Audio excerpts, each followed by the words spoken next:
the largest theft of COVID relief money in the country. The defendants were charged with stealing more than $250 million meant to feed needy children in Minnesota. This is the story of how a fraudulent nonprofit led by a greedy woman from Minnesota managed to profit from the chaotic post-pandemic situation of 2021, stealing more than $250 million from a federally funded program designed to provide free meals to children in need.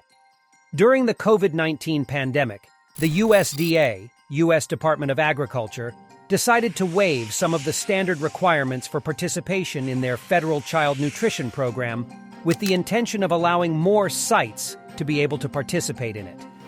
Meals funded by the federal child nutrition program were served by sites. Before waiving the standard requirements, only specific food service providers could apply to join the program as a site. But now, even regular for-profit restaurants could. But these food sites could only apply to the federal child nutrition program through sponsoring agencies, authorized by the state government. Sponsoring agencies were responsible for monitoring each of their sites and preparing reimbursement claims for them.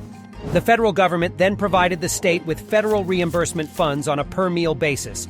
So then the state could provide those funds to the sponsoring agencies, who in turn would pay the reimbursements to the sites under its sponsorship. And the authorized sponsoring agencies were entitled to retain between 10 and 15% of those funds as administrative fees. This is when the main character of this story, Aimee Bock, and her corrupt authorized sponsoring agency named Feeding Our Future, enters the scene.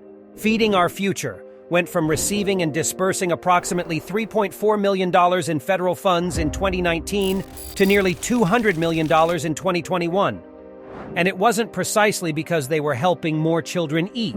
Instead, they were performing a perverse scheme that was making them, their sites, and their employees millions, allowing them to live a life of luxury buying supercars, expensive real estate on the Mediterranean coasts of Turkey, in Kenya and the U.S., and even buying private aircrafts for themselves.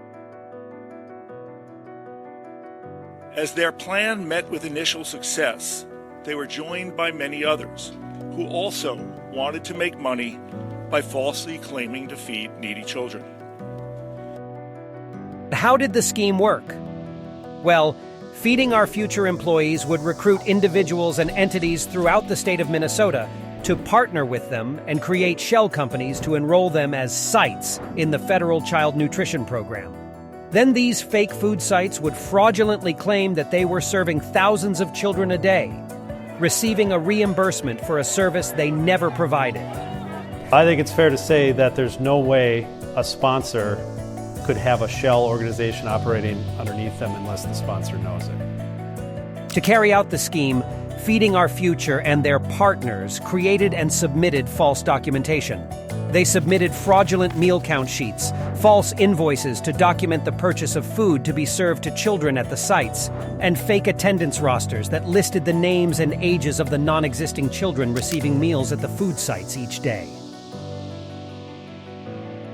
In exchange for sponsoring these sites' fraudulent participation in the program, Feeding Our Future and Aimee Bock, founder and executive director, received more than $18 million in administrative fees that would have never existed if not for the fake food sites they and their shady partners created.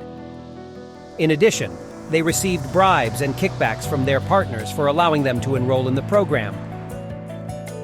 Fortunately, this huge, unprecedented scheme based on greed and corruption started falling apart when in 2021 the Minnesota Department of Education, in charge of providing the sponsoring agencies with federal funds, reported to the FBI the irregularities that they'd been noticing from Feeding Our Future for the past several months. And in January of 2022, the FBI raided Feeding Our Future's offices and Aimee Bock's home. Feeding Our Future began the process of dissolving as an organization.